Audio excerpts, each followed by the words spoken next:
Now, it's my great honour to ask Barry McGovern to read Easter 1916. Barry, please.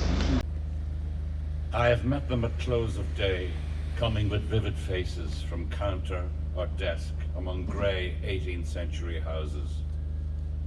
I have passed with a nod of the head or polite meaningless words, or have lingered a while and said polite meaningless words, and thought before I had done of a mocking tale or a jibe to please a companion around the fire at the club, being certain that they and I but lived where motley is worn. All changed, changed utterly.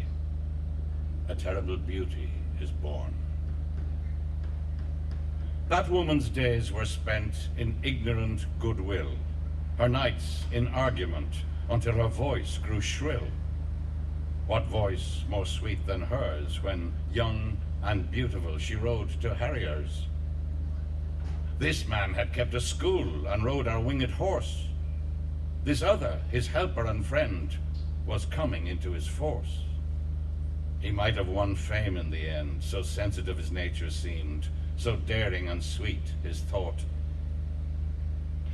This other man I had dreamed a drunken, vainglorious lout. He had done most bitter wrong to some who are near my heart, yet I number him in the song. He too has resigned his part in the casual comedy.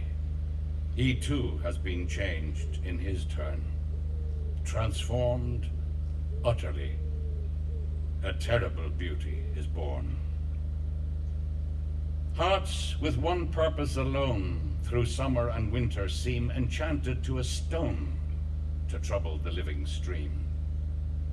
The horse that comes from the road, the rider, the birds that range from cloud to tumbling cloud, minute by minute they change.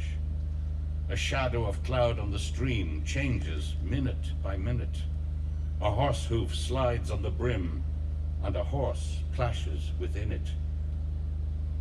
The long-legged moorhens dive, and hens to moorcocks call.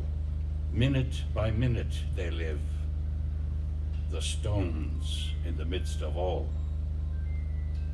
Too long a sacrifice can make a stone of the heart. Oh, when may it suffice?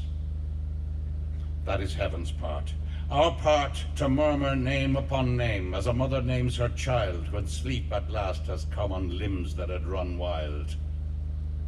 What is it but nightfall? No, no, not night, but death. Was it needless death after all? For England may keep faith for all that is done and said. We know their dream, enough to know they dreamed and are dead. And what if excess of love bewildered them till they died?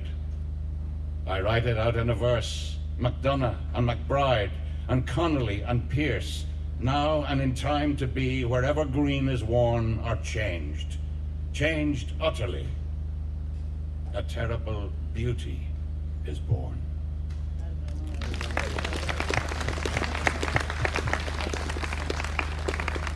Thank you very much, Barry, indeed, for that extraordinary reading of the a very great poem of Yeats.